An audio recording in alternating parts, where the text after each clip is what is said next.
Un hombre se subió a la cabina de un avión. Él estaba tranquilo, estaba concentrado, había sido entrenado para este momento, pero nada podría haberlo preparado para lo que vendría después. 30 segundos después de dar la orden, toda una ciudad dejó de existir. Miró hacia atrás a través de la ventana de su avión y vio una nube que se elevaba desde la tierra como algo sacado de una pesadilla. No lloró, no se quebró, simplemente dio la vuelta al avión. Pero la pregunta que lo atormentaría el resto de su vida nunca se trató de lo que hizo esa mañana. Se trataba de lo que sucedió esa mañana, lo que le hizo. Bienvenido a Español Historia. Este es un lugar donde las historias que la historia intentó enterrar finalmente se cuentan como merecen ser contadas. Si es su primera vez aquí, es un placer tenerle con nosotros. Y si ya ha estado antes, le agradecemos sinceramente que haya regresado. Para quienes nos ven y han vivido lo suficiente como para comprender que la historia nunca es sencilla, este canal fue creado para ustedes. Si les parece interesante, consideren suscribirse. Solo les tomará un momento y significa muchísimo para esta comunidad. Desde cualquier lugar del mundo donde nos estés viendo, déjanos un comentario abajo. Siempre es un placer ver hasta dónde llegan estas historias. Si la historia real te conmueve, dale me gusta a este video. Y activa las notificaciones para que la próxima historia te llegue antes de que el mundo la olvide. La mayoría de los hombres dejan huella en la historia. Unos pocos hombres se convierten en ello. Paul Warfield Tivets Jr. no nació en el seno de una familia adinerada. No era hijo de generales ni alumno de filósofos. Nació en Quincy, Illinois, en 1915, hijo de un vendedor de dulces, un niño que miraba al cielo antes de comprender lo que el cielo le exigiría algún día. A los 12 años, voló por primera vez. Un avión acrobático lo llevó a sobrevolar la costa de Florida. El viento aullaba y la tierra se sentía pequeña bajo sus pies. Algo se grabó en el interior del niño ese día, algo que jamás se desbloquearía. Para cuando Paul Tivets era joven, el mundo había comenzado su lento declive hacia la guerra. Europa ardía, el Pacífico se desangraba, y a Estados Unidos, que aún creía, por un breve tiempo, que el océano podía protegerlo, se le estaba acabando el tiempo para creer en nada. Tivets ingresó en el cuerpo aéreo del ejército no por ambición, sino por certeza. No se preguntó si era lo suficientemente bueno.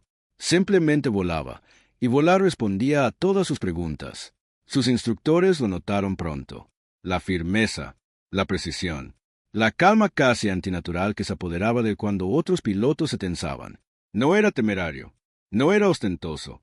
Era algo más raro y más peligroso que ambos. Era una persona de confianza. Para 1942, ya pilotaba bombarderos B-17 sobre el norte de África y Europa. Voló con el general Dewey de Eisenhower en una de sus primeras misiones. Voló con el general Mark Clark. Hombres de enorme poder revisaban su historial y anotaban su nombre en silencio. Cuando llegara el momento, y esos hombres siempre supieron que llegaría, necesitarían a alguien exactamente como Tivets. Mientras tanto, la guerra en el Pacífico escribía su propia historia de muerte, isla por isla, playa por playa. Las estimaciones estadounidenses de bajas para una invasión terrestre total de Japón ascendían a cientos de miles. Algunas proyecciones rozaban el millón. El ejército japonés había dejado clara su postura. No habría una rendición fácil. Cada soldado, cada civil, cada palmo de tierra, defendido hasta el último aliento. En el verano de 1944, el coronel Paul Tivets fue retirado de las operaciones de combate convencionales y asignado a una nueva misión. No se le dio ninguna explicación completa. El secretismo era tan absoluto que tenía su propia gravedad. Lo que le dijeron fue suficiente. Se estaba desarrollando una nueva arma. Un arma como ninguna otra que el mundo hubiera visto jamás. Y cuando estuviera lista, él sería quien la desplegaría. No dudó. Simplemente preguntó qué tipo de avión necesitaría.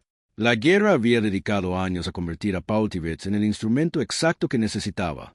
Paciente, preciso, inquebrantable bajo presión. Un hombre cuyas manos no temblaban y cuya conciencia, al menos por ahora, apenas se hacía preguntas.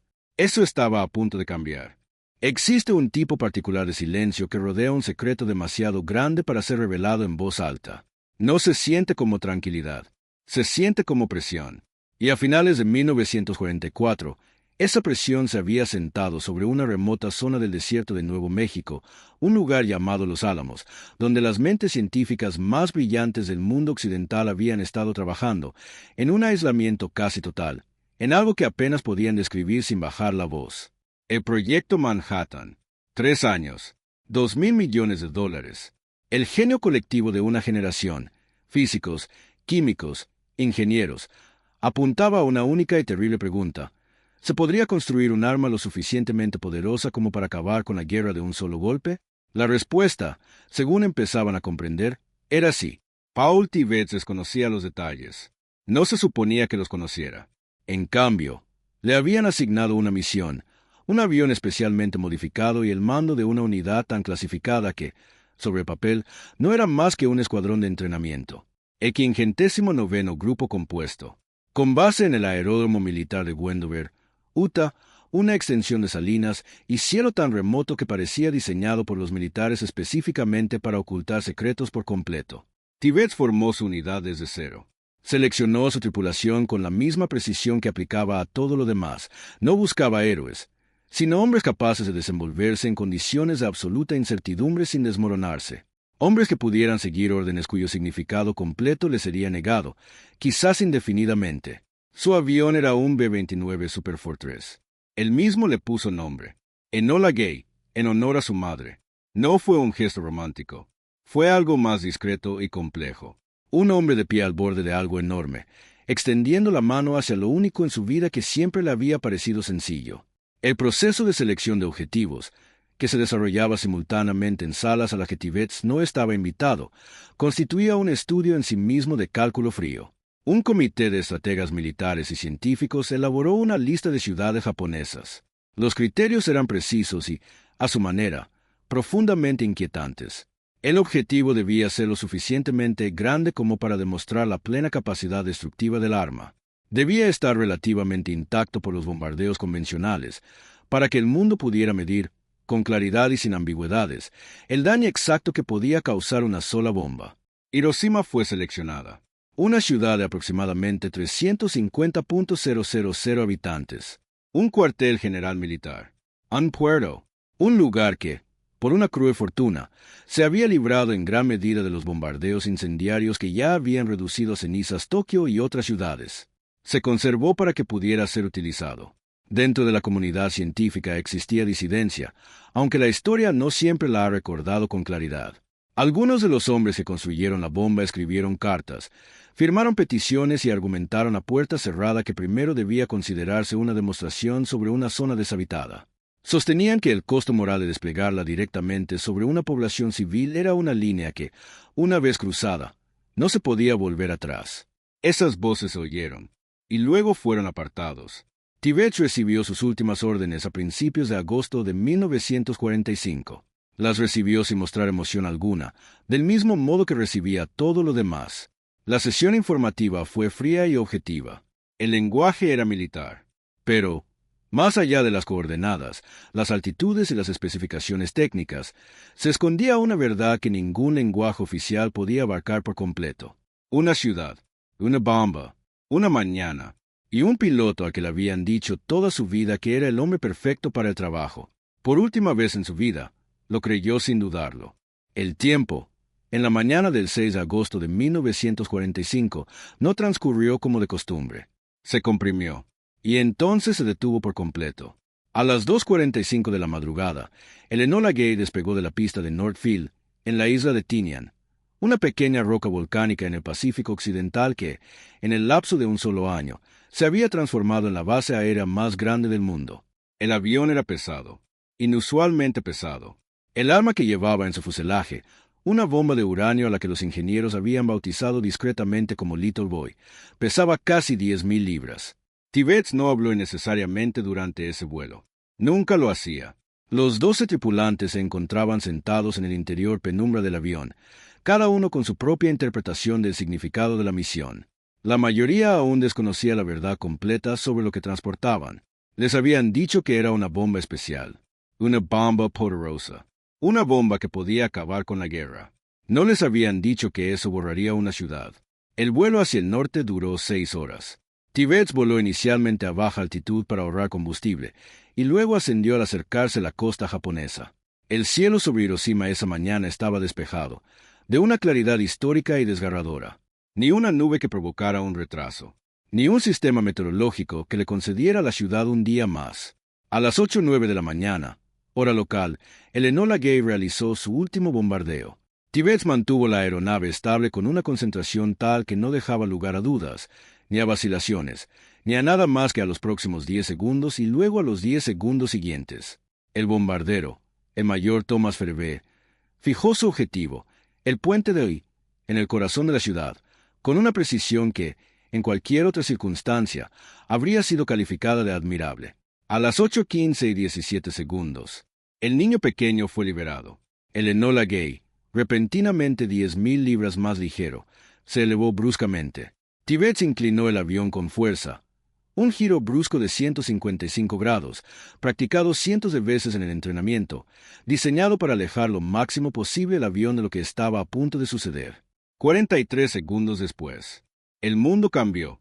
La explosión se produjo a unos 580 metros sobre la ciudad, una altitud calculada para maximizar el radio de la explosión y abarcar la mayor área posible.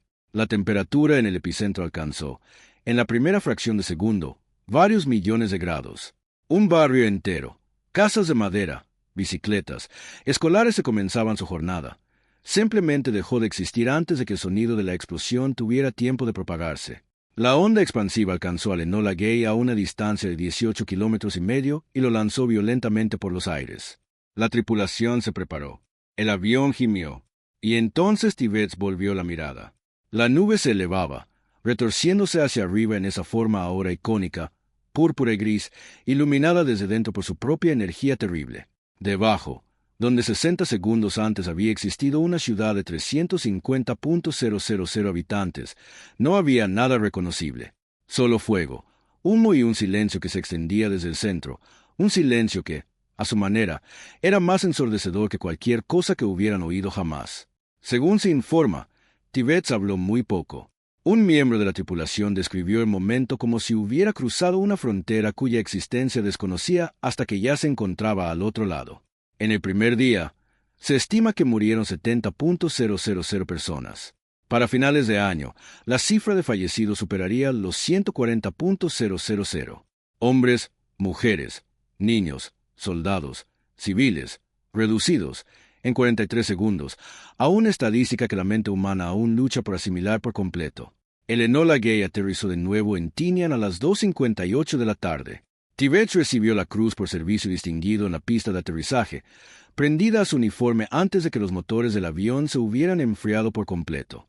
Estrechó manos, aceptó las felicitaciones, y en algún lugar detrás de esos ojos tranquilos y serenos, algo que aún no tenía nombre, ya había comenzado. La historia tiene la costumbre de celebrar el momento y olvidar al hombre que quedó en pie dentro de él.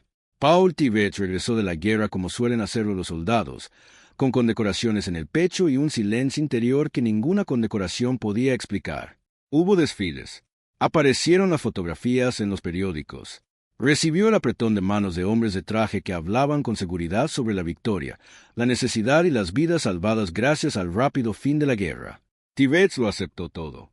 Y jamás, ni una sola vez, en los 62 años que vivió después de aquella mañana, expresó públicamente su arrepentimiento. Ese hecho, con el tiempo, se convirtió en lo más controvertido de su figura, más controvertido que la misión misma. En una cultura que había aprendido, lenta y dolorosamente, a cuestionar las decisiones de la guerra, Tibbets se mantuvo firme como una estatua de piedra, impassible, sin remordimientos, resuelto de una manera que algunos llamaban valentía y otros, algo mucho más inquietante. En 1976, volvió a subirse a un B-29 durante una exhibición aérea en Texas y recreó el lanzamiento. El avión lanzó una bomba de humo que se expandió formando una figura que el público reconoció de inmediato. El gobierno japonés presentó una protesta diplomática formal. Los funcionarios estadounidenses se enfurecieron. Tibbets, fiel a su estilo, se mostró imperturbable. Había cumplido con la orden, y lo volvería a hacer. Esas eran sus palabras, repetidas a lo largo de décadas en entrevistas, documentales y apariciones públicas, pronunciadas siempre con la misma firmeza inquebrantable.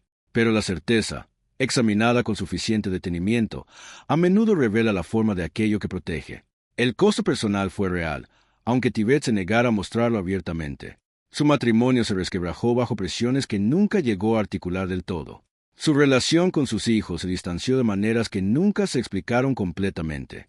Durante décadas vivió rodeado de un perímetro invisible, de ese que se forma alrededor de un hombre que decide, desde muy joven, que ciertas puertas en su interior permanecerán cerradas para siempre. Luchó discretamente contra el creciente movimiento de historiadores y supervivientes que sostenían que Hiroshima no había sido una necesidad militar, sino una demostración geopolítica, un mensaje enviado no a Japón, sino a la Unión Soviética, que la decisión tenía menos que ver con poner fin a la guerra y más con iniciar la siguiente. Estos argumentos desestabilizaron la narrativa oficial sobre la que Tibet había construido su identidad y los rechazó con la misma disciplina y eficacia que había aplicado a todo lo demás en su vida. Lo que la historia registra es lo siguiente. Paul Tibet falleció el 1 de noviembre de 2007, a los 92 años. Dejó instrucciones precisas. No debía haber funeral, ni lápida, ni tumba marcada.